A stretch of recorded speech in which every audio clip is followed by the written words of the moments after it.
Toronto, in Oakville, in GTA. I know, for me it's all Toronto, and I know that for you it's quite different. Some people are telling me that you are not in Toronto, actually you are in Oakville, and sometimes you are in Milton, you are in this, you are in that. For me it's just Toronto, I don't know. This is why. So apologies for that. I'm really thrilled to be here in Canada and speak to the people of Canada. And for the second time in my life, I visited Canada. I had the privilege of visiting Canada. Thank you. Of visiting Canada in 2009, but during that time I just lectured at Quebec City, and I didn't have the privilege of speaking here in Toronto, sorry, in GTA, until this time. So I'm really thrilled to have this opportunity to speak to you all about such an important issue. And usually, it's not always that people ask me to speak about this topic. Usually they ask me about, for example, speaking about the Prophet Muhammad's strategy for Jerusalem, which was my PhD thesis. Sometimes I'm being asked, for example, to speak about the history of Jerusalem, whether it was the Islamic history, the Muslim history of Jerusalem, or the history of Jerusalem before Islam. But this is actually one of the rare incidents that I'm being asked by this community here to speak about the inclusivity of Jerusalem in Islam and the inclusive vision of Islam towards Jerusalem, and that's quite interesting and important issue to tackle in this issue. And I totally agree with what Dr. Amjad was speaking about when he spoke about the importance of learning humanities and actually having experts in humanities. Today, in Turkey, for example, they are tackling this issue because they noted that they had a lot of graduates and postgraduates in scientific issues and some scientific streams. However, there was a lack in humanities. So they are now preparing a lot of programs. I'm not promoting Turkey here, so I'm telling you about why I'm teaching in Turkey since 8 years. Okay, inclusive vision and Jerusalem. What is the whole case about? What is the meaning first of inclusivity? And how Islam actually spoke about inclusivity, inclusive vision, and how was it applied in Jerusalem? And that is the most important thing that we are speaking about today. What is inclusivity? We know that you are inclusive when you actually gather everybody and you believe that everybody should be around each other and are not excluded. Like such as, for example, we know that the Canadian vision of a multicultural Canada is actually an inclusive vision. That means that there is no entity that is excluded from coming and becoming part of this culture and part of this country. That is the thing that makes the vision that Canada presents to the world called inclusive. And that is the thing that inclusivity means. Inclusivity means that you do not exclude anybody. By the way, for the sisters, I'm sitting here not because I'm speaking only to the brothers. This is how I came. So, sorry about that. So whenever I say anta in Arabic, I mean anta wa anti. So please do not feel that I'm speaking to this side. Okay. Okay. Thank you very much. Because I know this issue was raised before the beginning of the program. There was one of our brothers. He said maybe the sisters will feel excluded because if you are sitting in here. So I'm sorry about that. It's all about. It's a technical issue. Technical issue. Yes. Okay. So it's inclusive. Everybody inclusive here. So this is the meaning of inclusivity: having everybody together, living together, not excluded, not because of any race, religion, or whatsoever reason. How is Islam an inclusive vision, an inclusive religion? We know that Allah Azza wa Jal, when He speaks about the prophets in the Quran, in Surah Al-Anbiya, for example, He speaks about many prophets. He mentions Qawm Lut, He mentions Qawm Nuh, and even their people. the people of Noah, Lot, Abraham, Ibrahim alayhi salam, Ismail alayhi salam, Ishaq, Isaac, everybody. And then even he mentions at the end, he mentions Sayyidah Maryam alayhi salam, the mother of Isa alayhi salam. And then what does he say? What does he say? He says, وَأَنَّ هَذِهِ أُمَّتُكُمْ إِنَّ هَذِهِ أُمَّتُكُمْ أُمَّةً وَاحِدَةً وَأَنَا رَبُّكُمْ فَاعْبُدُونَ. This is your ummah, your nation. He speaks to humanity, to the prophets, the followers of the prophets. He says, you should be as followers of the true followers of the prophets are actually one nation, and I am your Lord, so that you may worship me. So Allah Azza wa Jal speaks about all the prophets as being prophets of one message, that is monotheism, the oneness of Allah subhanahu wa ta'ala. And this is why in the Quran we can see that many of the prophets are called Muslims. They are called Muslims. And Ibrahim alayhi salam was called Muslim. Isa alayhi salam was called Muslim. Musa alayhi salam was called Muslim. And all of these Anbiya, or of these prophets, since Adam alayhi salam, were called Muslims. That is how Islam actually tackles the issue of religion or monotheism as being one global idea. So, in this issue, Islam speaks about or presents what we call today the holy sites. Holy sites are usually mentioned or let's say designated in many religions, in different religions, as being a place like the birthplace of the founder of this religion, or the place that had something, a story that is related directly to that religion, and it makes it a holy site. That is not the case in Islam. In Islam, a holy site is related to the idea of relationships. Why? Because we know that Islam speaks a lot about relationships, about dealings, about how to deal with yourself, how to deal with your Lord, how to deal with your fellow human beings, how to deal with your fellow religious, for example, religion, brothers and sisters, for example. It's all about dealing. This is the action that makes Islam an active religion, right? And this is how Islam presents the idea of a holy site. So the holy sites in Islam represent what? The relationship between the entities that we know. Allah and humanity. Allah subhanahu wa ta'ala and human beings. From the beginning, Allah Azza wa Jal spoke to the angels and told them that He will create Adam alayhi salam according to Surah Al-Baqarah. Why? So that Adam alayhi salam and his descendants will become khulafa al-ard, will become the people or the creatures that will perform worship on this earth, as being a place where worshipping means just to make the earth inhabitable. So that is how worship is being considered in Islam. From that point, the idea of a holy site started. When Adam alayhi salam entered this land, came down to earth, Allah Azza wa Jal ordered him to build 2 holy sites. Right? Which was the first? Not Mecca. Yeah, the Kaaba, Bayt al-Haram. Mecca was built many thousands of years after that. It was built after Masjid al-Haram. And by the way, Jerusalem was a city.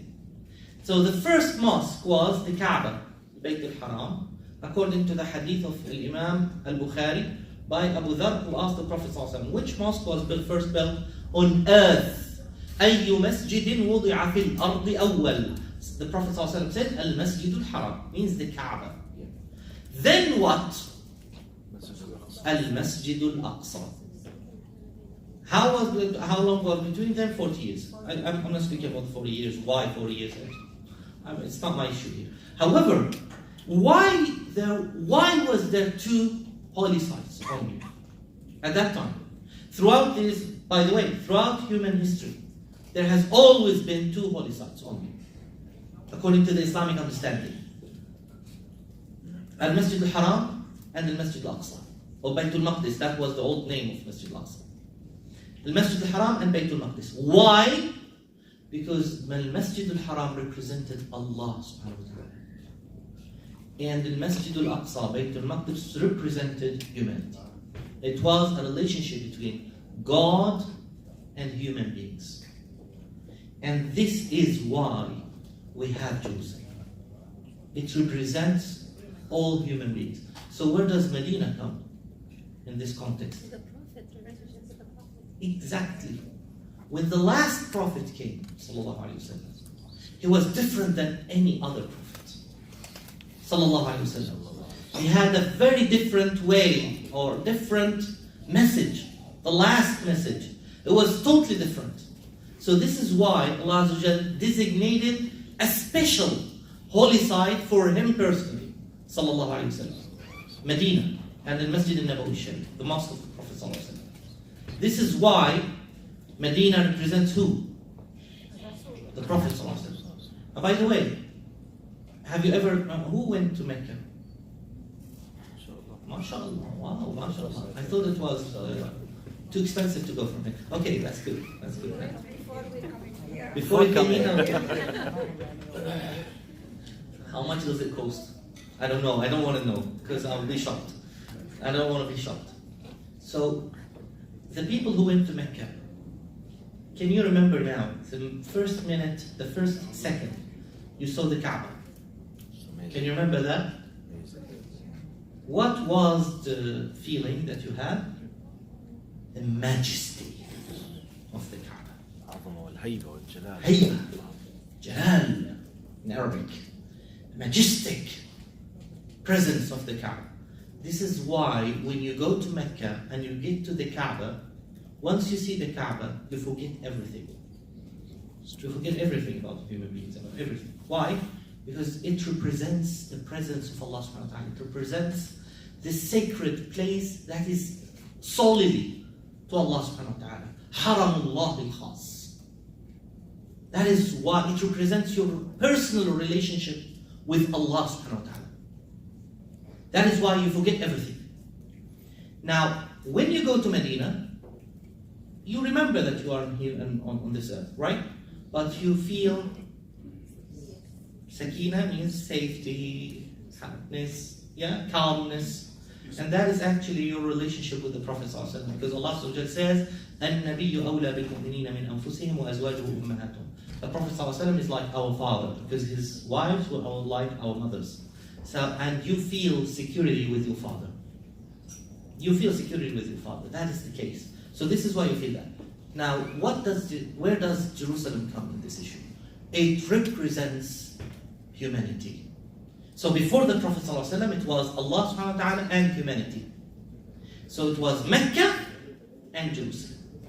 And in this context, Jerusalem was designated as a place to represent all human beings. And this is why it was called the land of the prophets. And by the way, this is why the night journey was supposed to be and must have been to Jerusalem. And the leading of the Prophet ﷺ, or leading the prophets in prayer, must have been in Al-Aqsa Mosque, not in Mecca, not in the Kaaba. Because that was the land, that is the land that represents human beings. This means, what does it mean? It means that it should be inclusive for every single one on this earth. This is the inclusive vision of Jerusalem. This is the root of it. This is why when Allah Azza wa Jal saved, as He mentioned, subhanahu wa ta'ala, saved Ibrahim alayhi salam from his homeland, whether it was in Iraq or in Turkey or whatever, a lot of people have a big debate on it, about it today. Whether it was, wherever it was, when Allah Azza wa Jal saved him and brought him from that land to the land of Al-Aqsa Mosque, what did He say? وَنَجَّيْنَاهُ وَلُوطًا إلى الأرض التي باركنا فيها للعالمين. And we have saved him and Lot to the land that we have blessed to all the worlds, not human beings. Now, when we say Alhamdulillah Rabbil Alameen in Surah Al-Fatiha, what does it mean? Praise to God. Praise be to Allah, the Lord of what? Worlds. So, that land was blessed, according to this ayah, the Quran, not for the Muslims, not for the non-Muslims. It was, and not even for human beings. It was blessed for who? Everything, not only everybody. The worlds. باركنا فيها للعالمين. This is why everyone can feel the barakah of Baytul Maqdis and can feel the connection with that land because it represents human beings. This is the root, the philosophical root. Sorry, speaking philosophy, blah blah blah.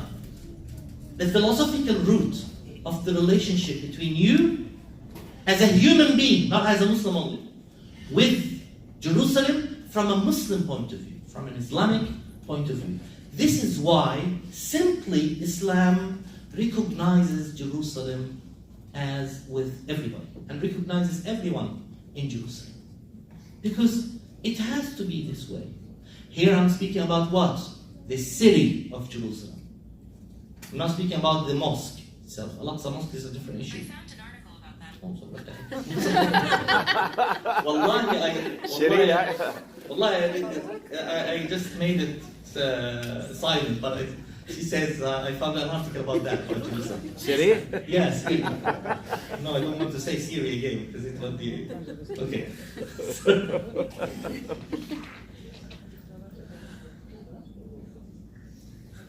She always watches. Okay. Where was I? Siri. Okay. Yes, this is how Islam looks at, this is why Islam recognizes everybody in Jerusalem. How can we actually see this in the Islamic history of Jerusalem? How does that be reflected actually in this land? We know that according to the Muslims, Al-Quds or Jerusalem is the land of the prophets. And this is what happened throughout history of the Muslims in that land. For example, they used to build many mosques and designated to many prophets. And they used to have many memorials or memories in this issue and speaking about that this place or this is a monument that is designated to the memory of Zakaria alayhi salatu wasalam. This is a place that is designated to the memory of Isa alayhi salatu wasalam. In this context, what does it mean? It means that the Muslims looked at it as the land of all the other prophets who came to this land and stayed in this land all the way. And this inclusive vision started from the beginning with the night journey. When the Prophet ﷺ came to Jerusalem and prayed as an imam for all the prophets, who prayed behind him? First of all, we know that Muslims believe that it's a true thing. It's a true thing. It happened. Truly, it was not a dream. Yes. Yeah? So, who prayed behind him? Adam, Nuh, Ibrahim, Isa, Musa, Sulaiman, Dawood, all of other prophets, every single one, from Adam to Isa alayhi. The Quran only tells us about 25 prophets and messengers. But we know that there are many of them. There is a hadith mentioned by the Prophet ﷺ that mentions that the number of the Anbiya is, to some extent, it says 188,000 prophets throughout history. So there are many prophets that Allah never told us about. وَرُسُلًا قَدْ قَصَصْنَاهُمْ عَلَيْكَ مِنْ قَبْلُ وَرُسُلًا لَمْ نَقْصُصْهُمْ عَلَيْكَ. And there are messengers that we have spoke to you and told you about their story, and there are messengers who we did not mention to you. So Allah the Prophet ﷺ saw this inclusive vision for the first time in his life by hand, first hand, when he led all the prophets in that land. And that was the most important part of that night, by the way. That is the most important part. And this is why we know that there are two journeys that happened that night. Not one journey. Two journeys. One of them is the Isra, and the other one is Uruj, or Al-Mi'raj as people call it. So Isra is actually the trip that started from Mecca all the way to Jerusalem, 1,500 kilometers away. Then he went back to Jerusalem. Then there was, to Mecca. Then there was, after that, or throughout that, when he arrived in Jerusalem, there was a totally different trip. The ascension, Al-Uruj, the ascension to heaven. That was something beyond our minds, which is more, let's say, weird or stranger. Which is stranger? The ascension or the Isra? Of course, the ascension. The Isra can be understood today. If you had a private jet today, you can go from Mecca by your private jet in one night to Jerusalem. It's only 2 hours. Actually, Less. 1 hour 45 minutes, all the way to Jerusalem. You pray in Al-Aqsa, and then you go back. We can understand it today. At that time, it was really unimaginable. But this time, we can imagine it. However, what was actually the distance of the ascension? 70 years? The distance? Infinity. By the way, infinity, and this is why the time was zero. It was out of our understanding, out of our imagination. So the Prophet ﷺ did not actually cope with the physical understanding of this science, of the current science. No, it was totally different. It was so amazing, something beyond our minds. However, the Quran mentions the two trips, the Isra and the Ascension, the Uruj, in two separate surahs. Al-Isra is mentioned in surah that is called Al-Isra. 1 + 1 = 2. Easy. The funny thing is, it's not funny, sorry. The strange thing is that the Quran mentions the ascension to heaven, the Uruj, in a surah that is called An-Najm, the star, not the ascension. Why? It's actually because the understanding of Allah subhanahu wa ta'ala for these things is totally different than ours. And it's not up to us to decide which is most important than the other. Allah Azza wa Jal mentions a whole surah that is called Surah Al-Isra because the Isra is related to human beings. And the Quran was sent to human beings. While the ascension was only for the Prophet ﷺ himself. He solely saw heaven. He solely entered heaven and saw Jahannam, saw Jannah, and listened to Sarir al-Aqlam, listened to the pens and everything. He did that. He saw. He listened. So he had to see everything that Allah was telling about. Not us. Whereas, during the night journey, when the Prophet ﷺ led the prophets, who are considered by the Quran, in the Quranic understanding, the leaders of human beings, that was the main thing to happen. It meant that the Prophet ﷺ is from now on, the leader of humanity. That is how Islamic philosophy looks at it. This is why it was supposed to be called Surah Al-Isra, a whole surah called Surah Al-Isra, because it is related to us. And that is the most important thing. This is the inclusive vision that started in that night journey. The Prophet ﷺ understood that.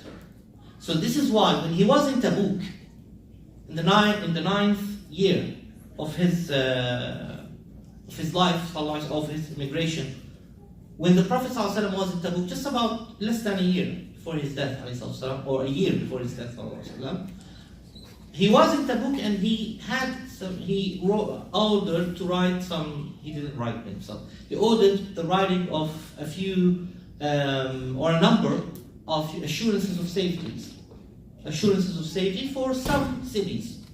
And he had discussed many issues about the events to come with these people of this village, people of that town, people of this town, people of that town. The most important two towns that the Prophet ﷺ made assurances of safety with and pacts with were two. One of them was called Maqna, and the other one was called Ayla. Maqna is a city still called Al-Maqna today in Saudi Arabia. It's near the Dead Sea. Dead or red? Red Sea. Did I say dead? Near the Red Sea. It's not far away, it's on the shores of the Red Sea. And the other one is about only 75 kilometers to the north of Maqna, and it was called at that time Ayla. Today it is called Aqaba in Jordan, or Al-Aqaba in Arabic. Now, what did the Prophet ﷺ do with these people?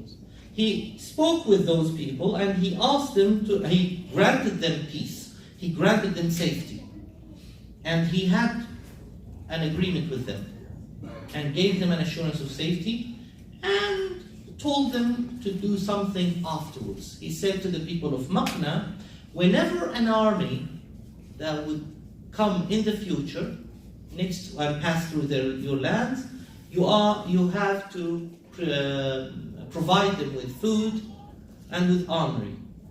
And then he came to the people of Aqaba or Ayla at that time and told them that whenever an army comes in the future, you need to help them by opening the route and give them water. So what did he do in these two pacts? He actually collaborated with them, and he was telling them that there will be an action to be happening after his death, and there will be a marching towards that land. There will be a military action after the death of the Prophet ﷺ that goes towards the Levant, Ash-Sham. Now, the thing that a lot of people do not know was that he collaborated with them and he had them as their ally, as his allies. The people of Maqna at that time were Jewish, and the people of Ayla were Christians. So he collaborated with the Jews of Maqna and the Christians of Ayla and told them that in the future this will happen and that will happen, and there will be an army that comes and goes to that land, to the Levant, and you should help them with this and you should help them with that. Do you know what happened? They did. Ibn Asakir, in a book called Tarikh Dimashq, the History of Damascus, a very big book, about 80 volumes or something. This book, Ibn Asakir mentions that the army of Amr ibn al-As that was sent from Medina to Gaza, in Palestine today, he marched the coastal route from what we call today Saudi Arabia to what we call today Gaza and Palestine. He marched that route, and it was a long route. And Ibn Asakir says that Amr ibn al-As didn't have to have a lot of armory or a lot of food, a lot of water. Why?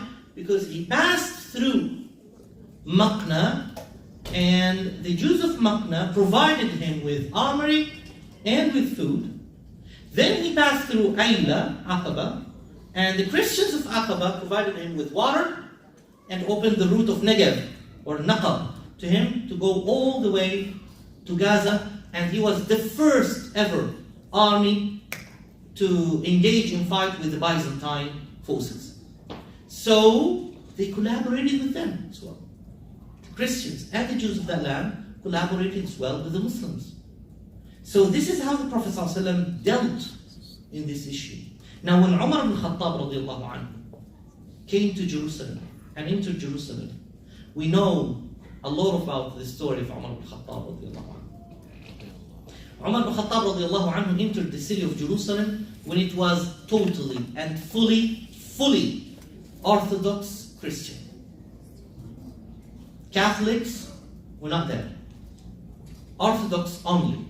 There were no Jews, there were no Muslims, there were no Catholics. Of course, we know that the Protestants were never there at that time.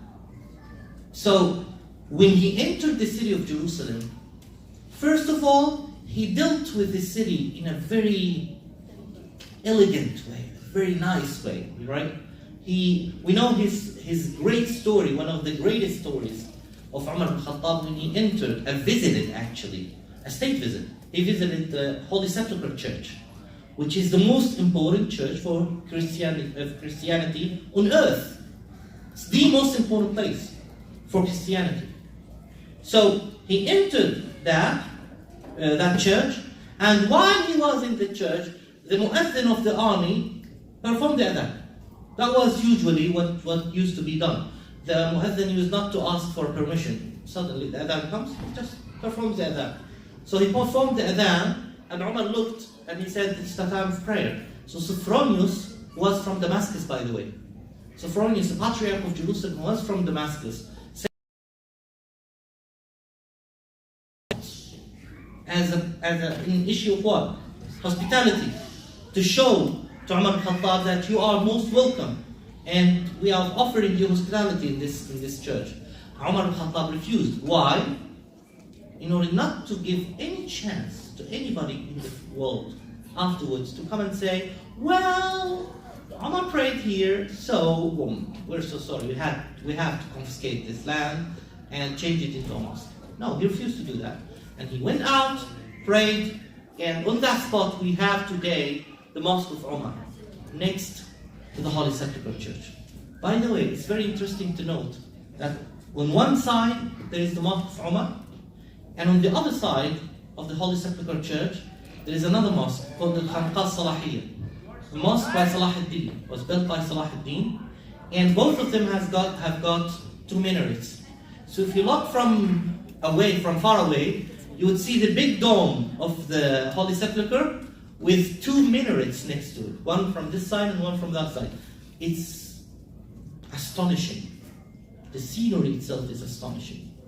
By the way, now some people might come and say, well, Umar ibn Khattab did not allow the Jews to enter and sit and stay in the city of Jerusalem according to the Umariyya, to the Umar Assurance Society.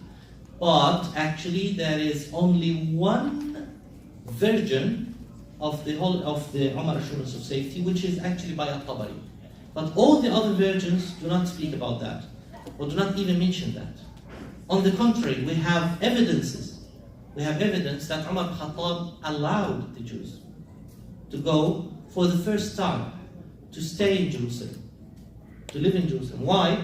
Because afterwards, we have some Muslim historians mention that the Jews were living with the Muslims and the Christians during that time peacefully, without mentioning that this, for example, this was against what Umar did. No. The first one to mention this was not At-Tabari. And this is how you understand where did this issue came from. Where did it come from? The first one to mention it was Antiochus. Antiochus was a patriarch.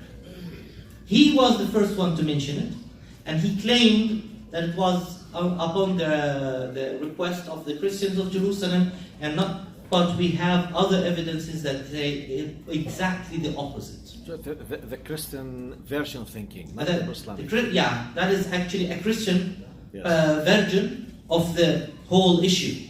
Yes. Of the events. Yes. But the Muslim version of the events is totally different and tells a totally different story. So I really love to see At-Tabari in order to ask him, where did you get this from? I think he took it from Antiochus, I'm not sure. However, this is the issue. Umar ibn Khattab entered the city declaring that this city is open for everybody. And here comes the issue of Al-Aqsa Mosque. Al-Aqsa Mosque was not taken from anyone. Al-Aqsa was at that time out of the village or out of the walls of the city of Jerusalem. It was out. It was not part of the city. Very important. Yeah, it is very important. Because no one can come and say, well, Umar took Al-Aqsa Mosque from so. No. Umar took the mosque from nobody. Al-Aqsa Mosque was outside the city of Jerusalem at that time. No one can tell you the opposite, because it was not part of the city since the time of Hadrian, 135 CE. Since that time, Al-Aqsa Mosque was taken out of the city of Jerusalem. And Umar ibn Khattab did not come and take Al-Aqsa Mosque from anybody. And after that, when the Umayyads came and started actually their biggest project, building the whole mosque, the whole of Al-Aqsa Mosque, the Qibli Mosque, the Dome of the Rock, all of these areas, and the palaces of the Umayyads, they did not even build their palaces inside the city of Jerusalem. They built their palaces to the south of Al-Aqsa Mosque. Why? Because the south of Al-Aqsa Mosque was actually as well outside the holy city of Jerusalem. Outside the walls. And so where did the Muslims live? This is something interesting. The Muslims actually even did not come and live inside the houses of the Christians of the city of Jerusalem at that time. They connected the land, the area that is to the north of Al-Aqsa Mosque, which was demolished by Hadrian. They connected again to the Al-Aqsa and extended the city of Jerusalem towards the northeast. And today we have this neighborhood that is called, well known, which is called Harat al-Sa'diyya. I used to live there. Harat al-Sa'diyya, by the way, my house there was 700 years old. So when I got married, I changed my house. I went to a very brand new house. It was only 150 years old. So in Jerusalem, this is Jerusalem. This is the history of Jerusalem. So I think that my first house was haunted or something. 700 years old. I don't know how many people lived in it. So it was just funny. It was not haunted, don't worry. Okay. So in that area, Harat al-Sa'diyya, the Muslims actually built that area and connected it to the city of Jerusalem. And it became part of the city of Jerusalem. This is how the Muslims lived. With the Christians, and the Jews lived with them. And everybody lived for 490 years. Or 460 years. So more than 4.5 centuries, Muslims, Christians, and Jews lived together. And when the Umayyads came and built the Dome of the Rock, they had this idea, the idea that I'm speaking about, and they recorded it in the Dome of the Rock. The Dome of the Rock, by the way, the dimensions of the dome, the Golden Dome, are almost equal to the dimensions of the Dome of the Holy Sepulchre Church. It's almost the same. But you see the Holy Sepulchre usually smaller because it lays behind the Dome of the Rock. So if you look from the east, you see the Dome of the Rock bigger. I'm speaking here about the Golden Dome itself. So when the Muslims came to this city, it was Christian. So, and this is how they managed to hold everybody together. Now when the Muslims built the Dome of the Rock, what did they actually write? There are a lot of inscriptions inside the Dome of the Rock. What did they write about? The inscriptions are parts of the Quran and parts of, some supplications and dua and some other stuff like this. What do they speak about? They speak about 4 things. They mention that Allah is one. They say, قُلْ هُوَ اللَّهُ أَحَدٌ. You can see it everywhere, the surah, into the Dome of the Rock. I'm speaking about here the mosaic, as Husayfi said. They mention that Allah is one and mention Surah Al-Ikhlas many times. And many times. What about the other 3 things? They mentioned in particular 3 prophets. Isa, Musa, Muhammad. They speak about Isa, they speak about Musa, and they speak about Muhammad. Why? Because they were recognizing the city. They were recognizing all the faiths there and telling them that we are actually presenting these prophets. This is why we can see Surah Taha, for example, around the rock itself. And we can see almost, not all, almost all the verses that speak about Isa alayhi salatu wasalam everywhere. And we can see as well mentioning the Prophet ﷺ and the Shahada everywhere as well, and the ayat speaking about the Prophet ﷺ. That is how they represented it. We know that when Salah ad-Din came, when the first crusade started, they actually excluded everybody. There were Catholics coming all the way from, some of them from France, Italy, whatever, Germany, I don't know. Under that rule, what did they do when they entered in 492 CE? They excluded the Orthodox Christians, Muslims, and Jews as well. Everybody were excluded. At the beginning, they even just threw away all the Christians who are not Catholic, until the Byzantines came and started pressuring, and then they allowed the Orthodox Christians to come to the city of Jerusalem only and became second-hand citizens. And this is why when Salah ad-Din came, the Orthodox actually helped him. The Orthodox helped him because they believed that this man can restore balance in the city of Jerusalem. And this is what Salah ad-Din did. This is what he did. When Salah ad-Din entered the city of Jerusalem, he allowed everybody to enter, including the Christians who are coming from Europe, including the Catholics. And the third crusade started under the leadership of Richard the Lionheart, who, once he entered he came to this land, to the Levant, he sent messages to Salah ad-Din. The first letter, you can read all of these letters in a book called Al-Kamil fi al-Tarikh. Al-Kamil fi al-Tarikh by Ibn al-Athir. And I think it's translated into English, I'm not sure about it. But this book tells you everything, all of the correspondence between Salah ad-Din and Richard. Now, we know what Salah ad-Din did in Haddin, we know what he did in Jerusalem. But when Richard came to Jerusalem, or tried to reconquer Jerusalem from Salah ad-Din, the first thing, he sent a letter to Salah. I was about to say a message. I was about to say an SMS. So he sent a letter to Salah ad-Din saying, as for Jerusalem, it is ours. It is ours. So we can allow you to leave the city and keep yourself safe and return this and that for us, etc., etc. Notice this line. As for Jerusalem, it is ours. So Salah ad-Din answered him a very strict and strong letter. What does it say?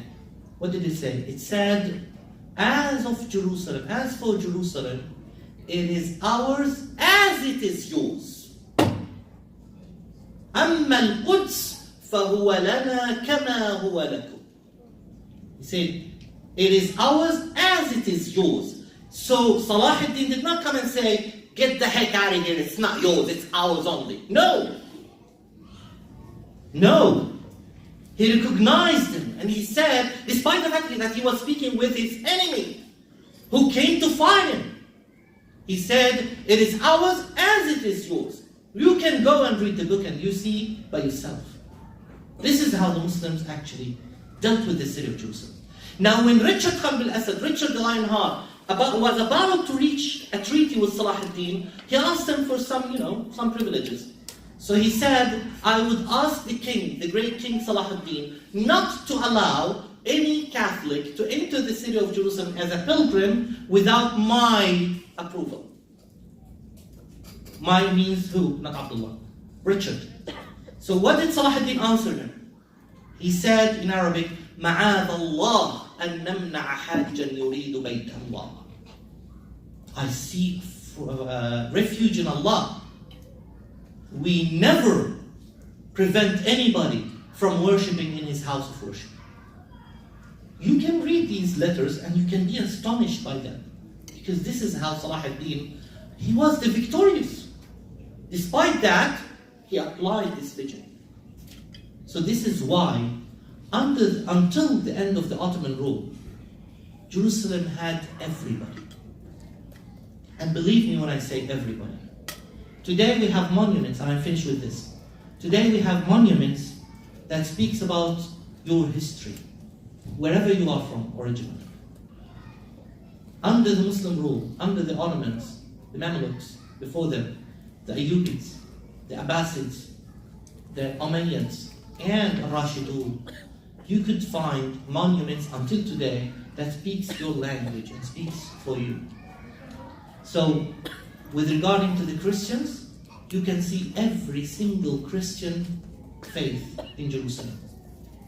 I remember that once I was walking in Jerusalem next to the 9th stage of the Via Dolorosa. Via Dolorosa is well known among the Christians, the place of, it's the route of pilgrimage.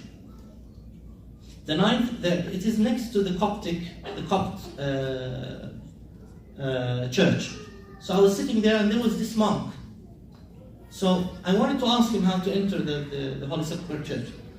He asked me, looked at me and he said in Arabic, he said, بص حضرتك يعني بتروح من هنا على يمين الطريق مش he was speaking Egyptian accent. So I said, oh, you are from Egypt. He said, I'm a Copt. I said, oh, you came from Egypt. He said, no, I was born here. He was speaking Egyptian. He said, I was born here. He said, احنا قباط. احنا عايشين هنا من 400 سنة. We are Copts. We have been living here since 400 years. 400 years, do you know what does it mean? Since the Ottoman period. They used to live there. And still speaking their accent. They didn't even change their accent. Nobody asked them to change their accent. And said, well, you are in Palestine, you have to change your accent. Sorry. No. They still have their own accent. You can see the Armenians. You can see everybody, everyone. The Maronites, the Orthodox, everybody. Samarian are in Nablus because they believe in Nablus. They believe that the Holy Spirit, is in Nablus. Now, with regarding to the Muslims, by the way, the Jews, as our brother said, you can see Samaria, you could see everyone. The Jewish quarter in Jerusalem has always been there at least since the time of Salah ad-Din. There was a Jewish quarter. It was 5,000 square meters, the area of it. It was always known as the Jewish quarter. You could read about it in the books of Ibn al-Ulayni and before him.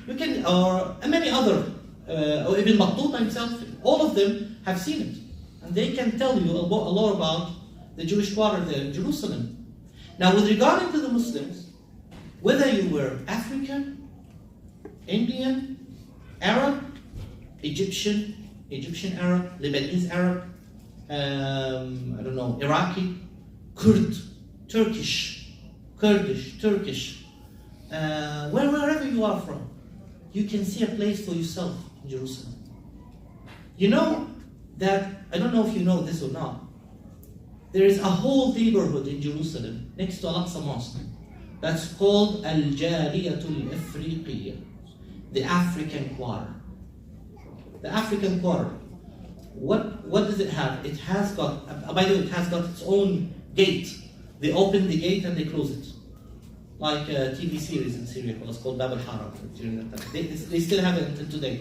They open it and they close it on themselves by night. Once you enter, it's Africa.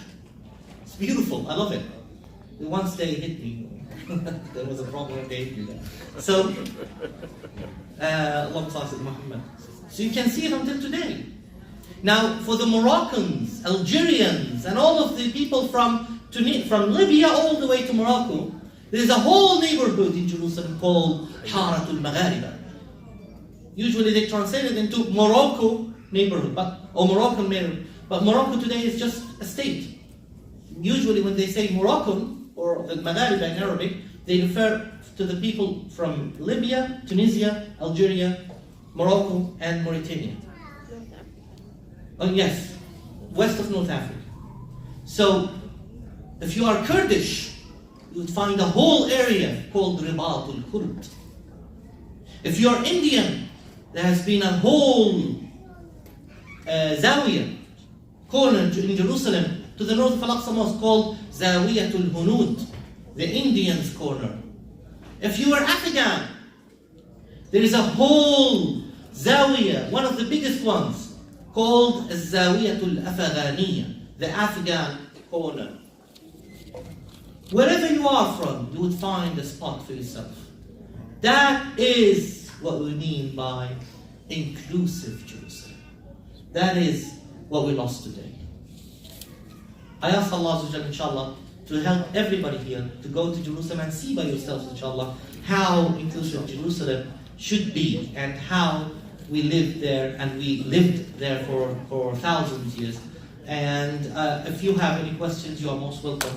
Inshallah, I'm sorry I took more than my time. We have exactly 30 minutes. We have 30 minutes. Yes, Okay, that's fine. Today, So now it's time for questions and answers. If you have any questions, you're most welcome. Yes, please.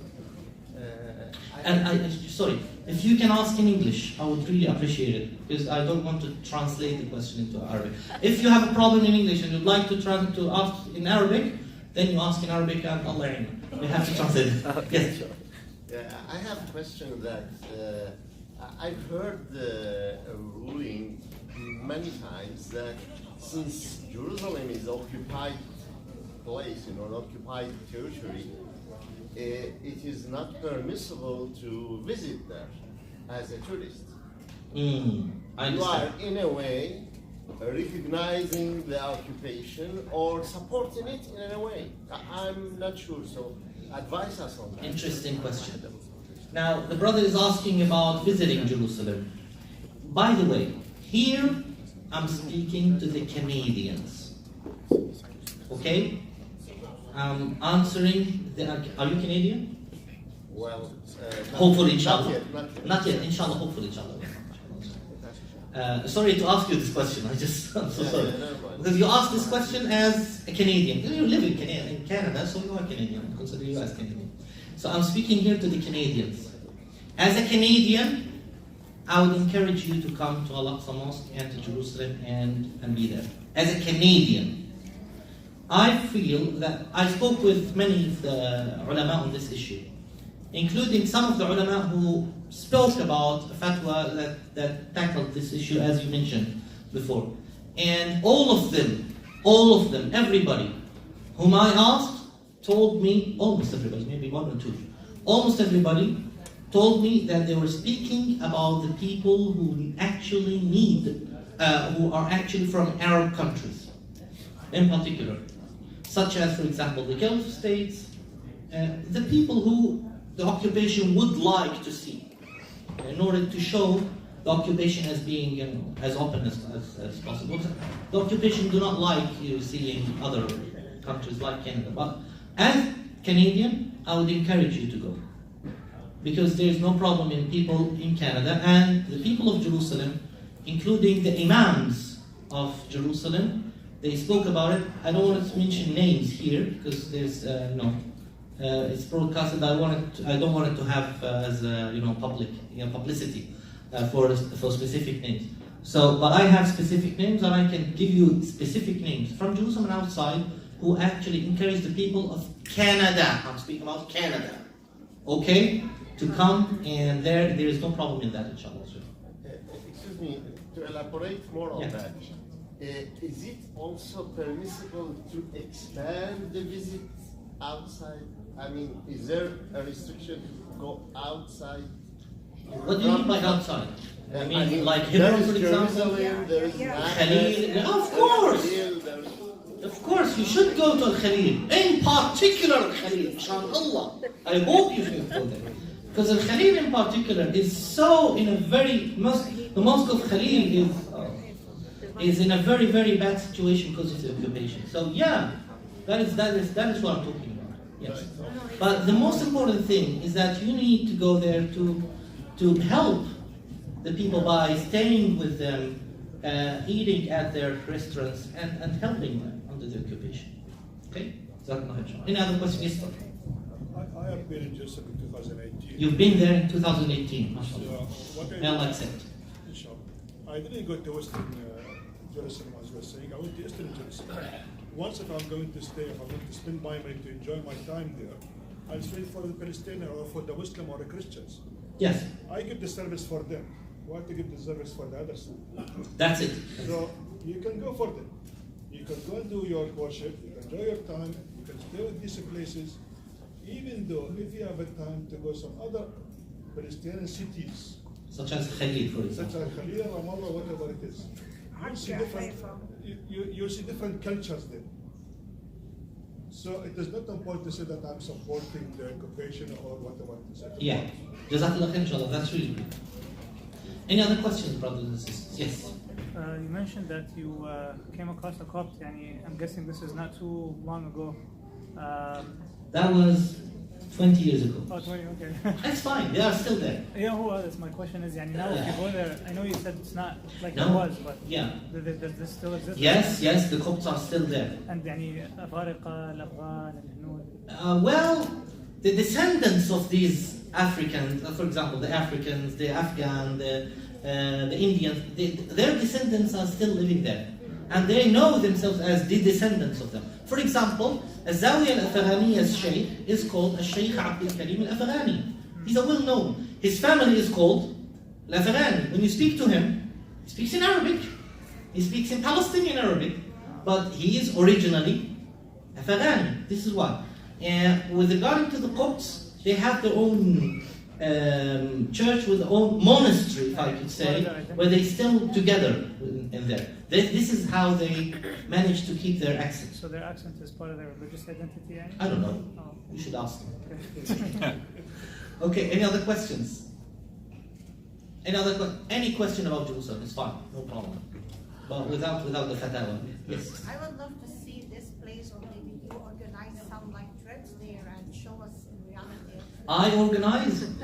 Well, I stay in Istanbul. Because I stay in Istanbul. We come to Istanbul and then we I would really love to welcome you all in Istanbul. And I can give you a whole tour in Istanbul. No, this is publicity. And I don't have a lot of time there, but you are most welcome if you come to Istanbul at any time and you have any questions about Istanbul. But about Jerusalem, speak to the management here. Yes, sister. Welcome. أهلا وسهلا. جزاكم الله خير, sister. Can you please tell us about the fadl of زيارة بيت المقدس to do the ihram before Umrah or Hajj? The virtue of visiting Al-Aqsa to perform the ihram before Hajj or Umrah. I remember, thank you.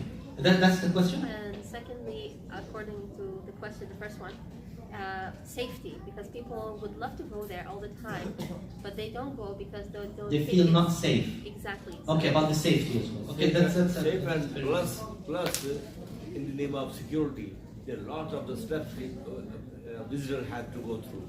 Yes. And they are very curious and sensitive about their even face reading. Yes, And yes. they are yes. very reactive to that. That's an interesting question. Yes, that's a very important So question. this is By the way, don't worry. You are strong. You have a very strong passport. Okay. With regard to this issue, the first thing, the virtue of performing the ihram from Al-Aqsa Mosque. The Prophet ﷺ mentioned a hadith. It says, من أهل بحج أو عمرة أو بحجة أو عمرة من بيت المقدس. There are two versions of hadith. اللهم صل على محمد. وجبت له الجنة. وجبت له الجنة or غفر له ما تقدم من ذنبه. There is another one, or وما تأخر. أو وجبت له الجنة. What does it mean? Whoever performs the ihram for Hajj or Umrah from Baytul Maqdis. Baytul Maqdis here mentioned means what? Al-Aqsa Mosque. Because at that time, the time of the Prophet ﷺ, the city was called Ilya, not Baytul Maqdis. So whoever does that will have all of his or her sins forgiven, or wajabat lahu jannah. He will enter Jannah. Wajabat.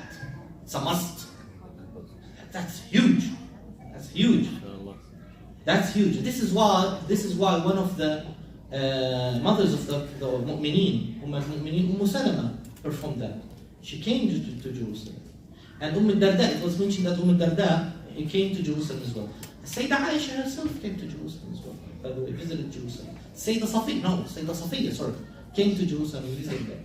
So, whoever performs that, this is the land that Allah Azza wa Jalla only mentioned, the Prophet ﷺ mentioned only a specific virtue of performing the ihram from. You can perform the ihram from anywhere, by the way. You don't have to be at the miqat and start your ihram there. The miqat means that you cannot, if you are performing Hajj or Umrah, you cannot pass it without ihram. This is why when I lived in Medina, I used to do the ihram at home and then pass through the miqat, which is Abiyar Ali, while I'm already muhram. But this is what happened during that time. It was encouraged by the Prophet ﷺ that you could go all the way to Al-Aqsa Mosque, do the ihram, and start your ihram there, then you go all the way to Mecca. Now, in our time it's easy. During that time, you can imagine that they used to go for 1 month with ihram. So I used to see, especially our brothers and sisters from Turkey, used to love to do that since quite a long time. And actually, the Turkish people are so, and they went all beyond everybody. They just sabbaqun in this issue. They have been doing it for tens of years now. Because they were allowed. Yeah. Politically. Yeah, of course. But during that time, even the Canadians were allowed. So Now we were not Canadian. you were not Canadian? Okay, that's fine. You were not Canadian that time. I don't know. Actually, I'm not sure. Okay, so actually, the people of Jerusalem used to feel so happy, and they still feel so happy for seeing their brothers and sisters having the ihram and saying labbaik Allahumma labbaik in Masjid al-Aqsa. There is no place on earth where you can see this scenery almost on a daily basis. It was almost on a daily basis, except for Al-Aqsa Mosque. And this shows you how the Prophet ﷺ wanted actually to connect these three mosques together, these two main mosques, Mosque of Al-Aqsa and the Mosque of Al-Haram together, even with the ihram. So usually, whenever you remember the ihram, you remember what? You remember what? Masjid al-Haram, Mecca. But now, you can see it even in Jerusalem, even in Al-Aqsa Mosque. And this tells you how strongly these two mosques are linked together. This is why the Prophet ﷺ encouraged everybody to do that, and encouraged us to do that. So I encourage you, if you think sometimes to go to Mecca, to pass through Jerusalem first and perform the ihram in Masjid al-Aqsa, to do this sha'ira. This is a sha'ira that the Prophet ﷺ mentioned, an action that the Prophet ﷺ encouraged us to do. So we are actually reliving this sha'ira and reviving this sha'ira, which has unfortunately almost died. Unfortunately, yes. So now you know this. Now with regarding to the most important thing that a lot of people here or there, I used to be asked this question in Britain a lot, about the safety and security of this issue, because the people listen to many stories about how the occupation acts with Muslims, especially on the borders, putting some of them for 8 hours, just throwing them away for 8 hours, 9 hours, 10 hours, I don't know. This is what the occupation wants. They want you, once you have this hardship, and I'm just putting it between brackets because it's just part, they're just having you stressed for quite some time because they wanted you to have this hardship to be sent and spread everybody and to discourage people from coming. Why? Because I don't want to be stopped for 8 hours sitting, doing nothing. I understand that. But believe me, brothers, sisters, believe me, you as a Canadian, you are strong. You are strong. You have nothing to fear.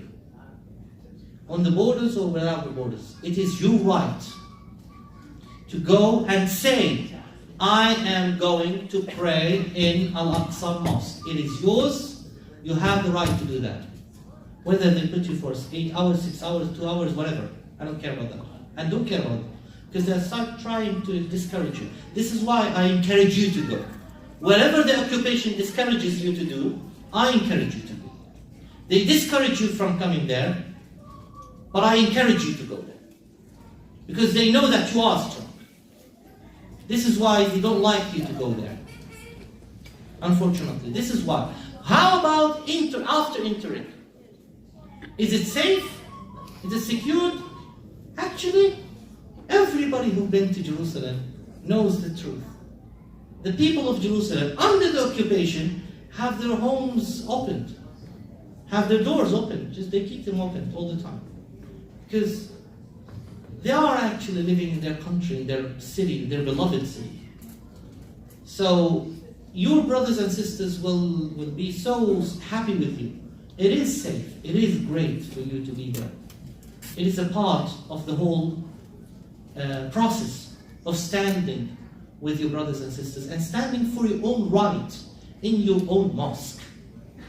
It is your mosque. Since it is a mosque, so then that means that you have the right to be there. Whether they try to discourage you, whether they have the right or they can discourage you, whatever, it's not their right, it is your right. And by the way, bear this in your mind. As a Canadian, you are strong. Believe me when I'm telling you this. You are strong. Don't worry about it. Just go. Just go. Jazakallah khair. What is the relationship between Masjid al-Aqsa and the Temple Mount, and what holy places did the Jews have in Jerusalem before the occupation? Okay, that's interesting. What is the relationship between Al-Aqsa Mosque and the Temple Mount? According to the Israelis, the name that is given to Al-Aqsa Mosque, the Al-Aqsa Mosque is what? Is the whole area within the walls, the semi-rectangular walls of 144 dunams. That means 144,000 square meters. That is actually, according to the Israeli understanding, they call it the Temple Mount. Because they believe that the Temple of Solomon was built on that area. The first temple, the second temple. And it was destroyed, the first temple was destroyed by Nebuchadnezzar, and the second temple was destroyed by the time of Titus. So, this is what Israel actually believes in. And this is why they have this name for this area, for this enclave, the Temple Mount. However, the Jewish rabbinate, the chief rabbinate of Israel, has got a ruling that prevents everybody from entering that area due to its sacredness. That is the ruling of the chief rabbinate of Israel.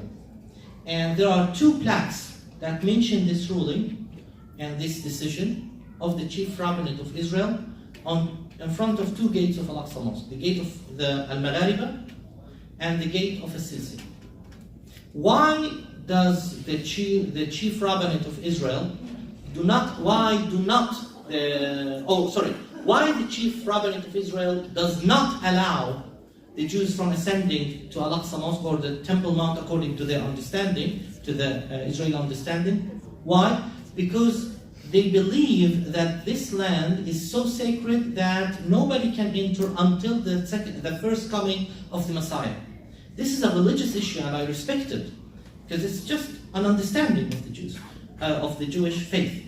Now, what was the place, or what were the places where the Jews used to pray before that? Where they had many synagogues, by the way, in Jerusalem. They had many synagogues in the old city of Jerusalem. They used to pray towards it.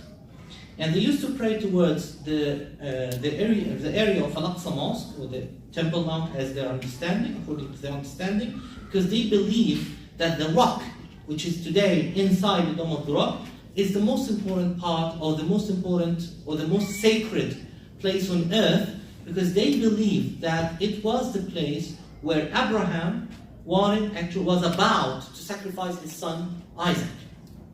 Now we know that Muslims do not agree with that.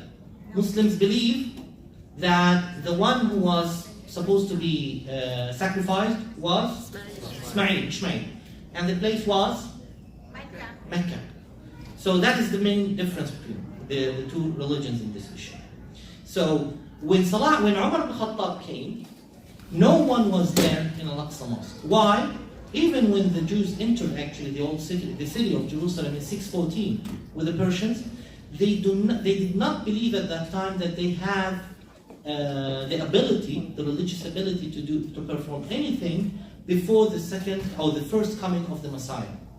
That is the thing that the chief rabbinate of Israel, which is considered the main and official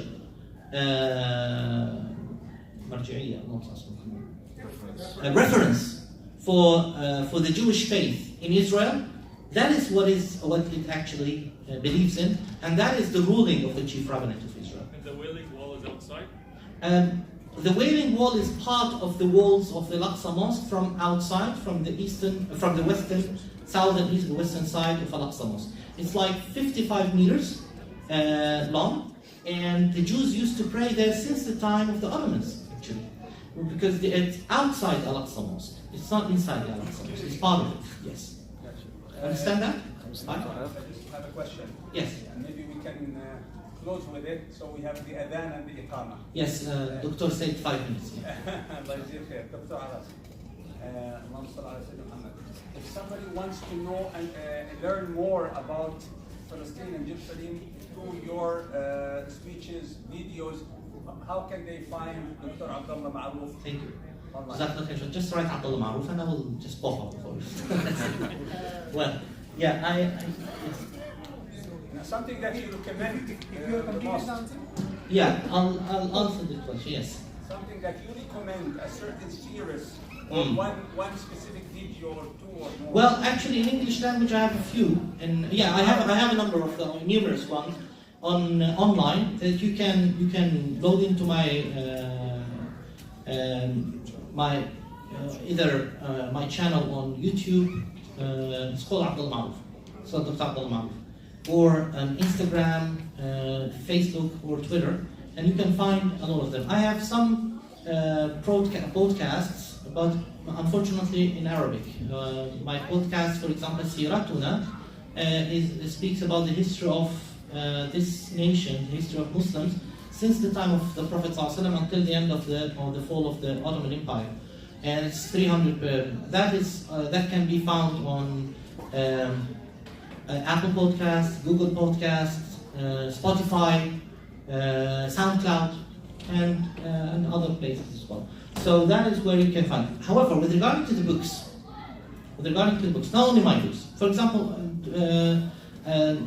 Doctor mentioned that I've written some books in Arabic and English. One of my main books actually is called Jerusalem in Muhammad's Strategy, which was my PhD thesis.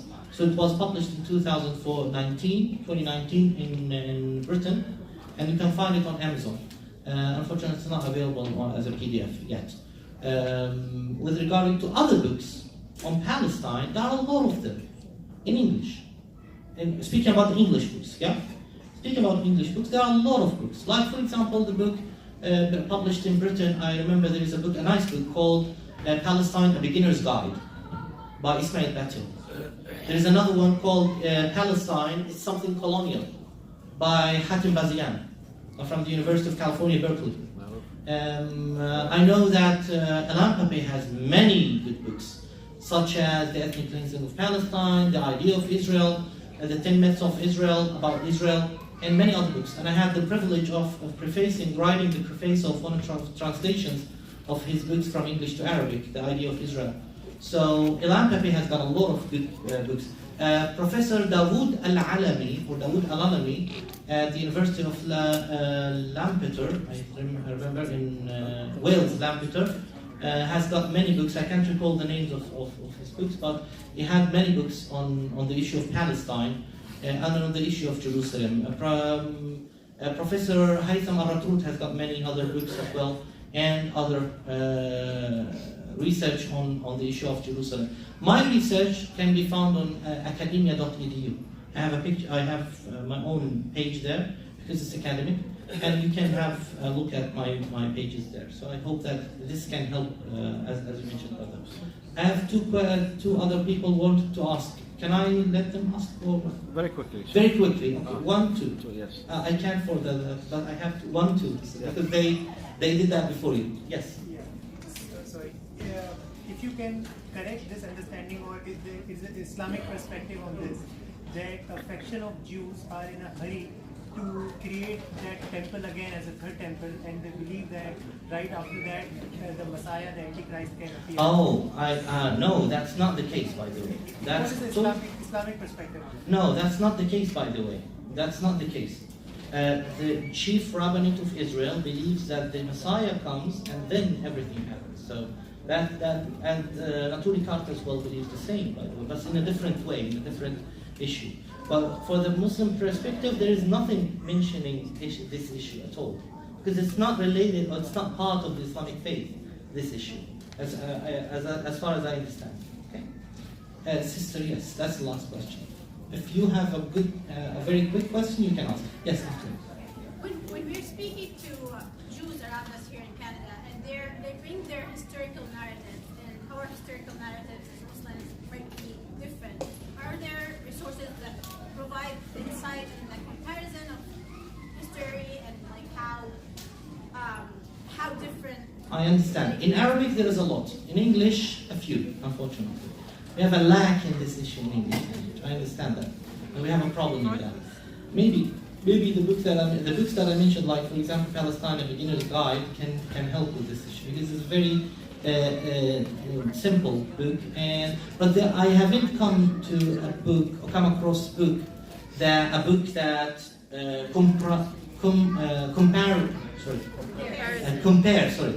compare the different aspects of the narration of the history of Jerusalem amongst this specific faith or that specific race or this specific school of ideology or whatever. I haven't come across this yet.